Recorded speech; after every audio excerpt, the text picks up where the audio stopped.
மொத்தமாக ஈரானுடைய நாகரிகத்தையே நாங்கள் அழிப்போம் என்று சொல்லி அவர் அச்சுறுத்தி இருக்கிறார். ஈரானை மீட்டெடுக்க முடியாத அளவுக்கு ஒரே நாளில் ஈரானை நாங்கள் அழிப்போம் அப்படின்னு சொல்லி சொல்றாரு. சொல்லுகிறவர் மேலதிகமாக என்ன சொல்றாருன்னு கேட்டா, இப்படி ஒன்று நடக்க வேண்டும் என்று நான் விரும்பவில்லை, ஆனால் அநேகமாக அது நடக்கும் அப்படிங்கிறாரு. இங்க இருக்கக்கூடிய பயங்கரமான நிலையா தான் ஈரான் மேல அமெரிக்கா ஒரு அட்டாக் பண்ணிச்சுன்னு சொன்னா அதுக்கு நிகராக இனி பெட்ரோலை எடுக்க முடியாத அளவுக்கு அட்டாக் பண்ணுவோம்ன்றாங்க. எனவே பெட்ரோல் வளங்கள் மேல ஈரான் உச்சமாக குறிவை போகிறது. இந்த பகுதியினூடாக இவ்வளவு வெஹிக்கிள் ஒரே டைம்ல போகுதுன்னு பாருங்க. இவ்வளவு மிக பிரம்மாண்டமான ஒரு இணைப்பு பாலம், இந்த பாலத்தின் மேல அட்டாக் நடக்கக்கூடும் என்கிற அச்சம் காரணமாகத்தான் சவுதி அரேபியா பாலத்தை மூடினாங்க. ஈரானுடைய அதிபர் மசூத் பெஷக்ஷியன் ஒரு முக்கியமான அறிவித்தலையும் விடுத்திருக்கிறார்.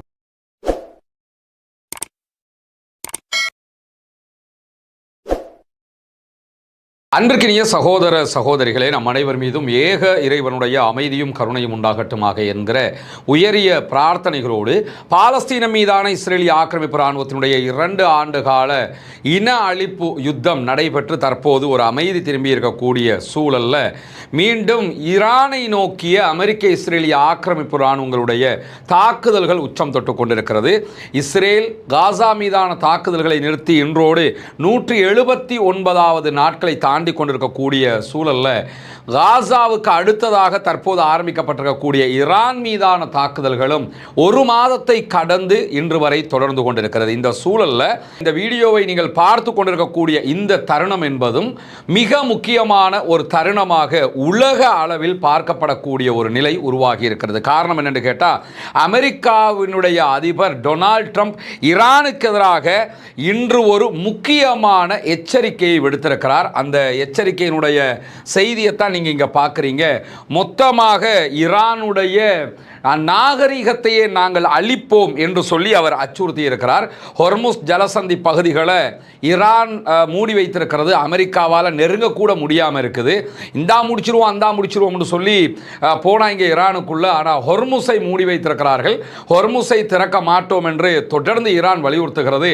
அமெரிக்காவால் எந்த ஒரு நாட்டினுடைய கப்பல்களையும் நகர்த்த முடியலை. பிளஸ் அவங்களுடைய கப்பலையோ அல்லது இஸ்ரேலுடைய கப்பலையோ கூட ஹொர்முஸ் வழியாக கொண்டு போக முடியாது அளவுக்கு மிக பாரிய இழப்பையும் மிக பெரும் சங்கடத்தையும் அமெரிக்கா சந்தித்து வருகிறது. இந்த யுத்தம் ஆரம்பிச்சதிலிருந்து ஹொர்முஸை திறங்கன்னு பல தடவை சொல்லிட்டாப்ல தலைவர். ஆனா ஈரான்காரங்க கேட்கிற மாதிரி கிடையாது, அதை மூடியே வைத்திருக்கிறார்கள்.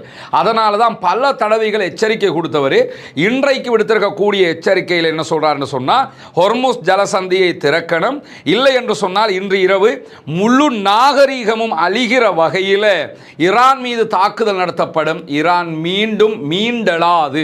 ஈரானை மீட்டெடுக்க முடியாத அளவுக்கு ஒரே நாளில் ஈரானை நாங்கள் அழிப்போம் அப்படின்னு சொல்லி சொல்றாரு.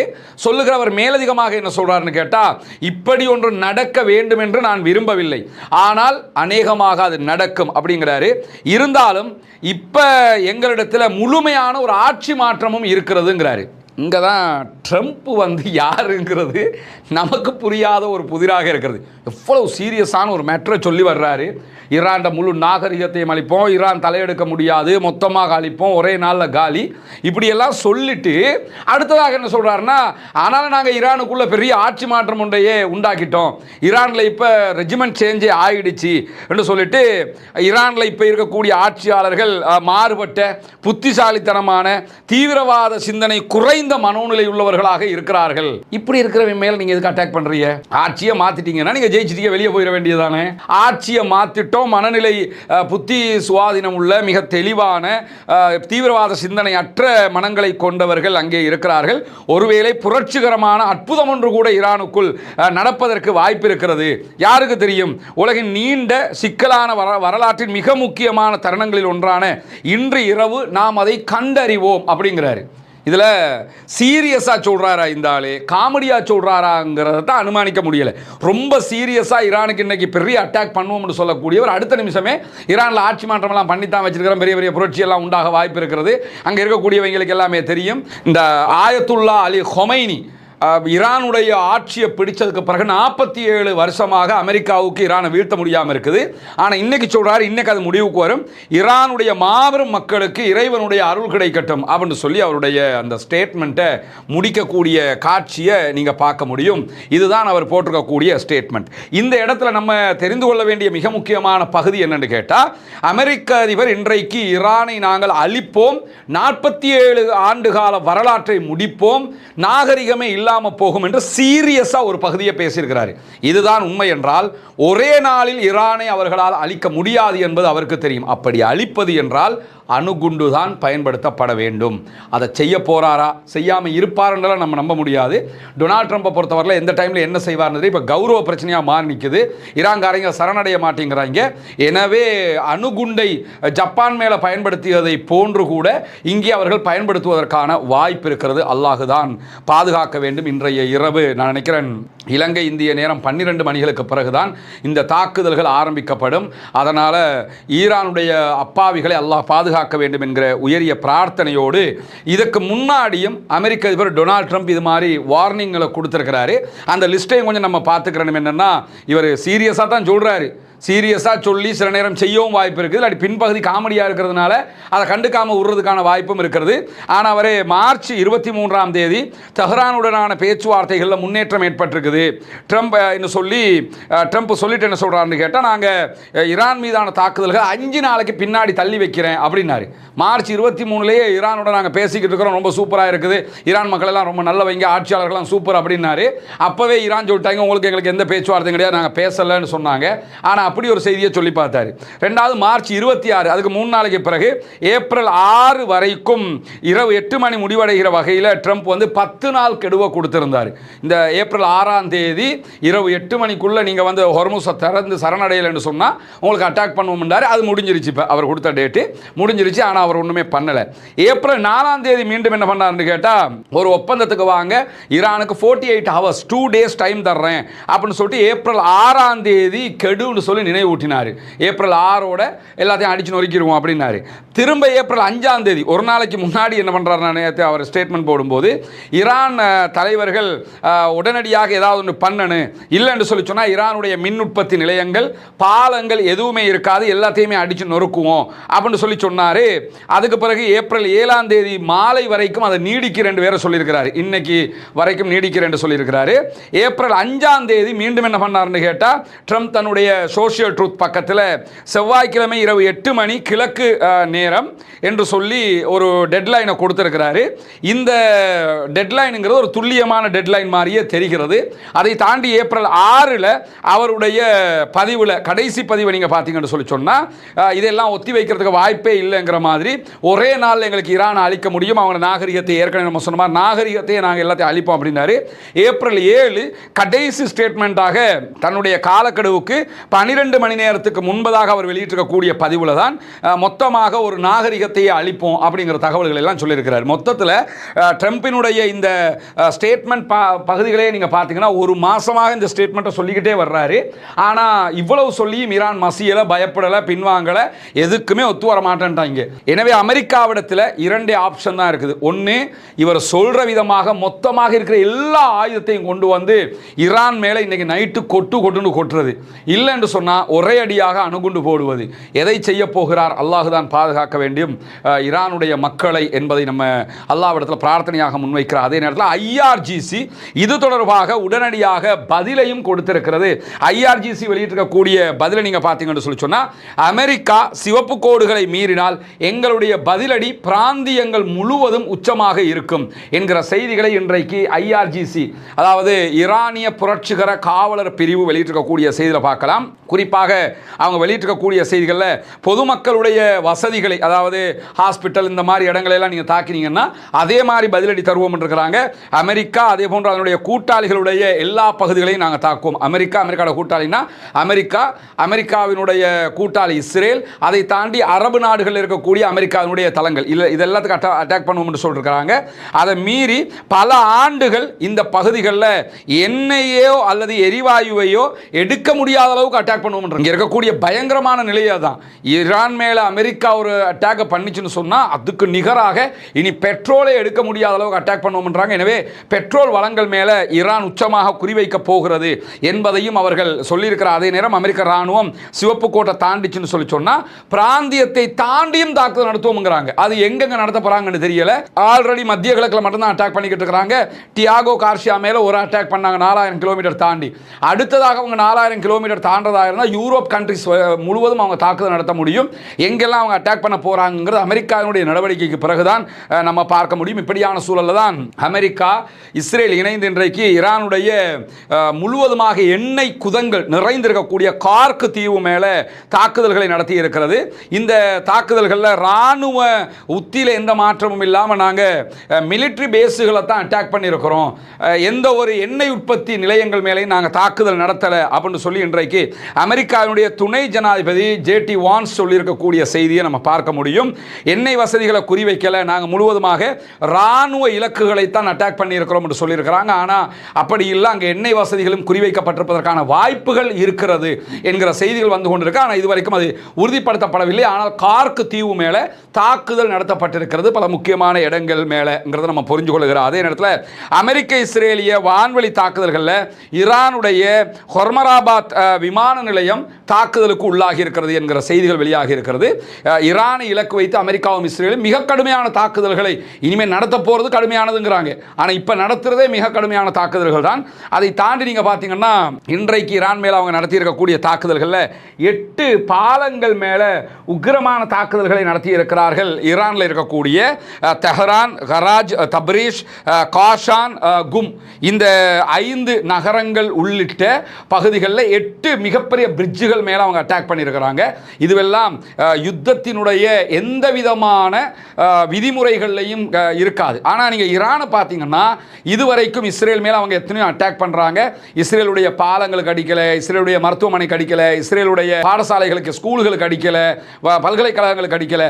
அவன் கரெக்டாக அவனுடைய அந்த இன்டர்நேஷனல் லோவை ஃபாலோ பண்ணி தாக்குதல் நடத்துறது நீங்கள் பார்க்கலாம்.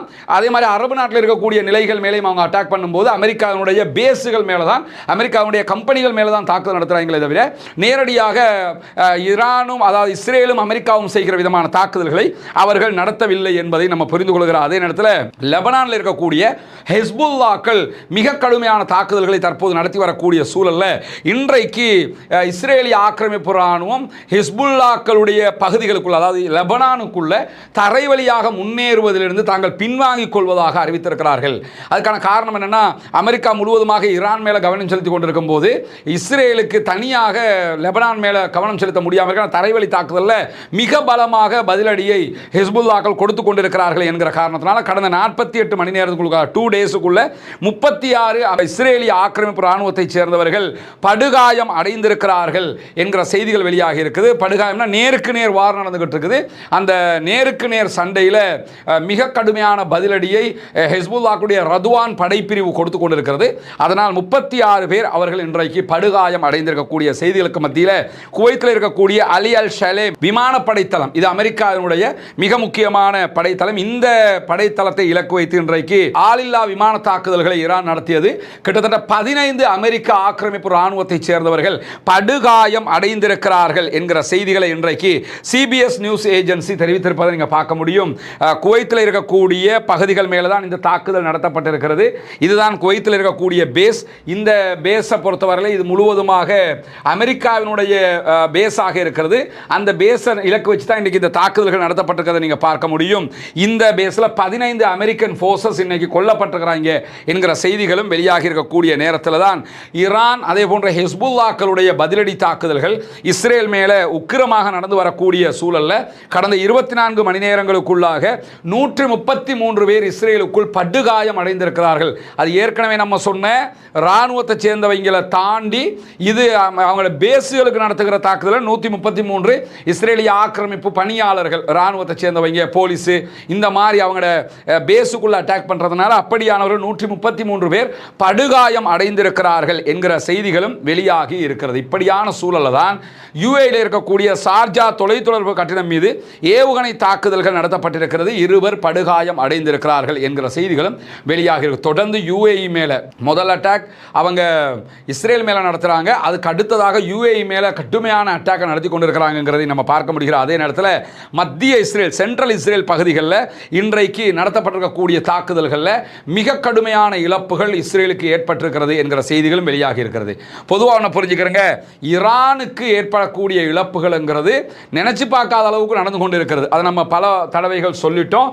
அதனால தான் அவங்க அடிக்கிறத நம்ம சொல்லிக் கொண்டு, அதை நீங்கள் எங்கன்னாலும் பார்க்கலாம். இதெல்லாம் ஈரான் மேலே இன்றைக்கு நடத்தப்பட்ட தாக்குதல்களில் ஈரானுடைய பகுதிகள் வெடித்து சிதறக்கூடிய காட்சிகளை தான் நீங்கள் பார்த்துக்கிட்டு இருக்கிறீங்க.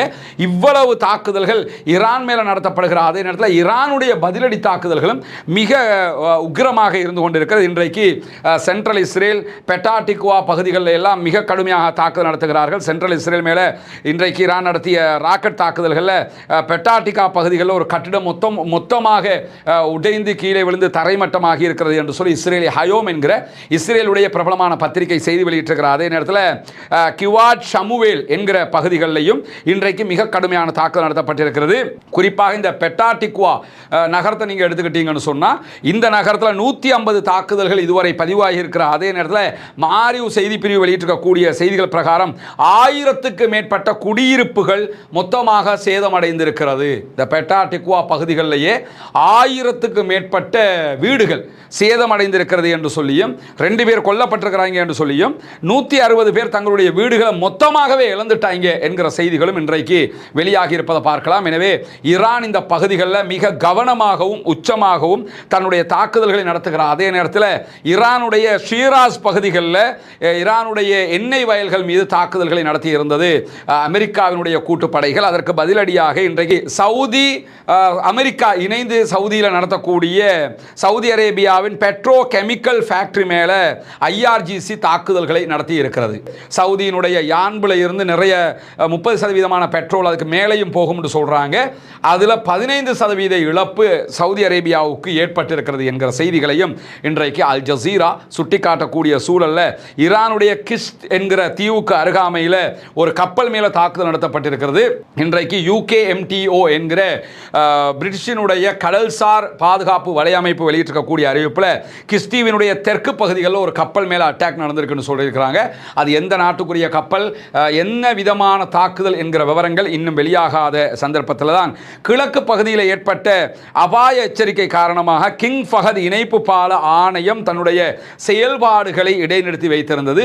பிறகு மீண்டும் இன்றைக்கு என்ன பண்ணியிருக்கிறாங்கன்னு கேட்டால் கிங் ஃபஹத் பாலம் ஓப்பன் பண்ணப்பட்டிருக்கிறது. இந்த கிங் ஃபஹத் பாலம்ங்கிறது சவுதி அரேபியாவுக்கும் அதே போன்று பஹ்ரைனுக்கும் இடையில் இருக்கக்கூடிய பகுதி. இந்த பகுதியினூடாக இவ்வளவு வெஹிக்கிள் ஒரே டைமில் போகுதுன்னு பாருங்க. இவ்வளவு மிக பிரம்மாண்டமான ஒரு இணைப்பு பாலம். இந்த பாலத்தின் மேலே அட்டாக் நடக்கக்கூடும் என்கிற அச்சம் காரணமாகத்தான் சவுதி அரேபியா பாலத்தை மூடினாங்க.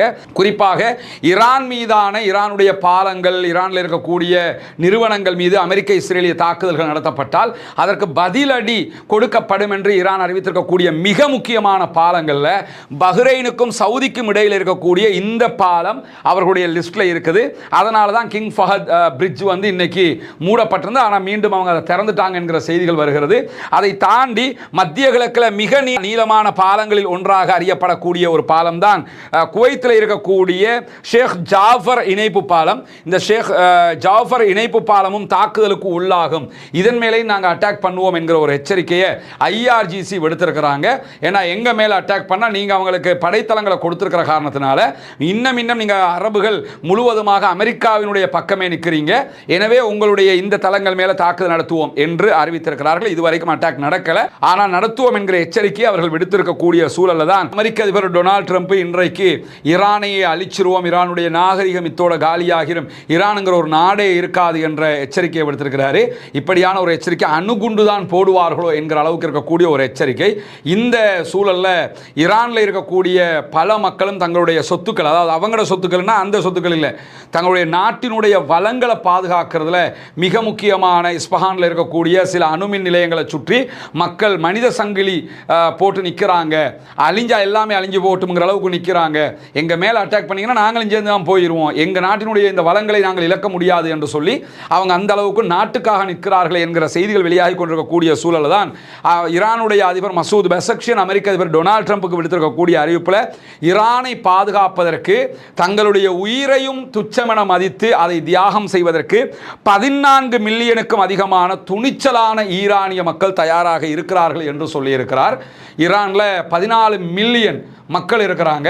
இந்த 14 மில்லியன் மக்களும் தயாராக இருக்கிறார்கள் என்கிற செய்திகள் அவர் சொல்லியிருக்கிறது மட்டுமல்லாமல், நானும் ஈரானுக்காக என்னுடைய உயிரை தியாகம் செய்ய தயாராக இருக்கிறேன், இதுவரைக்கும் பல தியாகங்களை செய்திருக்கிறேன், தொடர்ந்தும் நான் அதற்கு தயாராக இருக்கிறேன் அப்படின்னு சொல்லி அதாவது பிரசிடென்ட் மசூத் பெசக்ஷியன் சொல்லியிருக்கிறாரு. எங்கள் நாட்டு மக்கள் அத்தனை பேருமே எங்கள் நாட்டுக்காக நாங்கள் உயிரை கொடுக்கறதுக்கு ரெடியாக இருக்கிறோம், நான் உட்பட என்று சொல்லக்கூடியவர் ஏற்கனவே எங்களுடைய ஈரானுடைய ஆன்மீக தலைவராக இருந்த ஷியா ஆன்மீக தலைவர் ஆயத்துல்லா அலி ஹாமனி அவர்கள் கொல்லப்பட்டிருக்கிறார். உச்ச பாதுகாப்பு கவுன்சிலுடைய பொறுப்பாளராக இருந்த அலி லாரிஜானி கொல்லப்பட்டிருக்கிறார். இப்படி நாங்கள் பெரும் பெரும் தளபதிகளையும் தலைவர்களை எல்லாம் இழந்திருக்கிறோம். எனவே எங்கள் உயிரெல்லாம் எங்களுக்கு துச்சமாக நாங்கள் நினச்சிக்கிட்டு இருக்கிறோம். எங்கள் நாட்டை பாதுகாக்கணும்னா அதுக்கெல்லாம் நாங்கள் தயாராகவே இருக்கிறோம் என்கிற செய்திகளையும் இன்றைக்கு அமெரிக்க அதிபர் டொனால்ட் ட்ரம்புக்கு பதிலடியாக மசூத் பெசக்ஷியன் அவர்கள் சொல்லியிருக்கக்கூடியதை பார்க்க முடியும். அல்லாஹ் தான் அந்த மக்களை பாதுகாக்க வேண்டும். இன்றைய நாள் அமெரிக்க அதிபர் டொனால்ட் ட்ரம்ப் சொல்ற மாதிரி எச்சரிக்கையாக, உண்மையான எச்சரிக்கையாக இருந்தால் அது ஈரானிய மக்களுடைய வாழ்வா சாவா என்கிற ஒரு போராட்டத்தின் நிலையாக மாறிவிடப் போகிறது. இல்லை என்று அவர் கடந்து சென்று விட்டார் என்றால் அல்ஹம்துலில்லாஹ் அந்த மக்கள் அவர்களுக்கு அப்படியான பாதிப்புகள் ஏற்படாமல் இருப்பதற்கு வாய்ப்பு இருக்கு. ஆனால் இந்த நிமிடம் வரைக்கும் இஸ்ரேல் தொடர் தாக்குதல்களை நடத்துகிறது ஈரான் மேலே. ஈரானும் பதிலடி தாக்குதல்களை நடத்தி கொண்டுதான் இருக்கிறார்கள். தொடர்ந்தும் சகோதரர்களே, அல்லாஹ்விடத்திலே பிரார்த்தனை செய்யுங்கள். ஈரானுடைய அப்பாவிகளை அல்லாஹு தஆலா பாதுகாக்க வேண்டும். மத்திய கிழக்கில் இருக்கக்கூடிய அனைத்து அப்பாவி மக்களையும் அல்லாஹு தஆலா பாதுகாக்க வேண்டும். மத்திய கிழக்கு, ஈரான் உள்ளிட்ட அனைத்து பகுதிகளுக்கும் அமைதி திரும்ப வேண்டும், முழு உலகுக்கும் அமைதி திரும்ப வேண்டும் என்கிற பிரார்த்தனைகளோடு பாலஸ்தீனம் வெற்றி பெற வேண்டும், ஈரான் வெற்றி பெற வேண்டும், ஏகாதிபத்தியத்திற்கு எதிராக போராடக்கூடிய அத்தனை பேருமே வெற்றி பெற வேண்டும், இஸ்ரேலிய அமெரிக்க ஆக்கிரமிப்புகள் நிறுத்தப்பட வேண்டும் என்கிற பிரார்த்தனைகளோடு ஆக்கிரமிப்பாளர்களுக்கு எதிராக தொடர்ந்தும் ஜனநாயக ரீதியாக குரல் எழுப்புவோமாக. வாஹிர் தஅவானா அல்ஹம்துலில்லாஹி ரப்பில் ஆலமீன்.